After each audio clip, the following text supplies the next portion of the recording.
I think it's very important that we educate the public at large. As President Jefferson once said, an informed democracy will behave in a responsible fashion. And it's time scientists and doctors stepped out from their labs and their consulting rooms to get on the media and teach people what's happening to the planet. Nuclear power creates a lot of global warming gas in its own right, CO2 and CFC gas, number one. Number two, nuclear power continuously emits radiation into the air and water as it functions, so people living near the reactor could get cancer. Children are about 10 to 20 times more sensitive to radiation than adults. They get cancer more easily. Nuclear power plant uses 1 million gallons of water a minute. Therefore, you've got to be near a river or a sea, and as the drought occurs and the rivers fall, they might have to close the reactors down.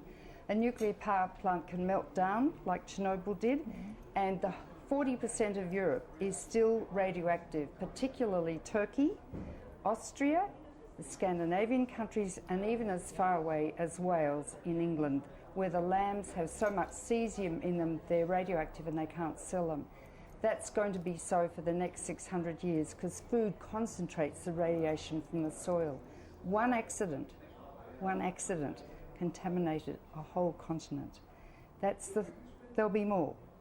And the next meltdown will meet the end of nuclear power. And the last point is, two more points. Any country that buys a nuclear power plant can make nuclear weapons because plutonium is a fuel for nuclear weapons, and each reactor makes 250 kilos a year, and you need 5 kilos to make a bomb. And the last point is massive quantities of radioactive waste are being produced that last for hundreds of thousands, if not millions of years.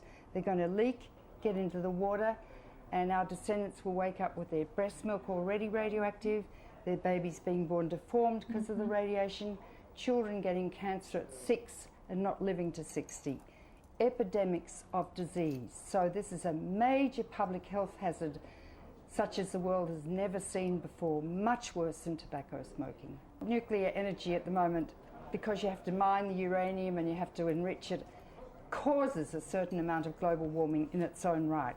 30% of the amount of CO2 as a gas-fired plant, but within 10 or 20 years, a nuclear power plant will produce the same amount of CO2 as a gas-fired plant because uranium is declining. So that's the relationship of nuclear power with global warming. But apart from that, it's an incredibly dangerous technology. E equals mc squared. That's the power. We've harnessed the power inside the sun. Bombs and nuclear power plants.